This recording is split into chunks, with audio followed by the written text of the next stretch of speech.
నమస్కారం అండి. ఈనాటి కమ్మని కథ పేరు పులి మీసం. వినిపిస్తున్నది మీ విజయభాస్కర్. ఒక స్త్రీ ఒక సాధువు దగ్గరికి వెళ్ళింది.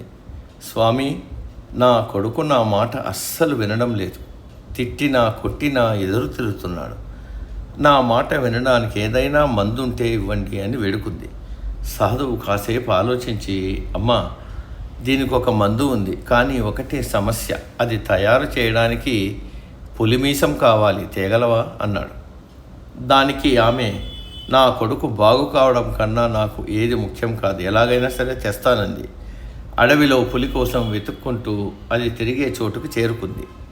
పులి ఆమెను చూడగానే గట్టిగా గాండ్రించింది. ఆమె అదిరిపోయి కొంచెం దూరంలో దాన్ని అలాగే కాసేపు గమనిస్తూ నిలబడి తిరిగి వచ్చేసింది. అలా వరుసగా రోజు పోసాగింది. మొదట్లో పులి ఆమెను చూడగానే గట్టిగా అరిచేది. కాస్త కొద్ది రోజులకు అరవడం మానేసింది. ఆ తర్వాత ఆమె ఒకరోజు మంచి విందు భోజనం తీసుకుని అడవికి వచ్చింది. పులికి దానిని చూపించి ఒక రాయి మీద పెట్టి దూరంగా పోయింది. పులి వచ్చి తినింది. అలా ఒక 10 రోజులు దాటేసరికి పులి ఆమె కనపడగానే ఆహారం కోసం ఉరుక్కుంటూ దగ్గరికి రావడం మొదలుపెట్టింది. ఆమె పులికి స్వయంగా తినిపిస్తూ మెడ నిమిరేది.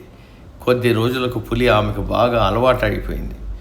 ఒకరోజు ఆమె పులిని నిమురుతూ మూతి మీద ఉన్న ఒక వెంట్రుక చటుక్కన పీకేసింది. పులి కొంచెం బాధగా మూలిగింది, కానీ ఏమనలేదు.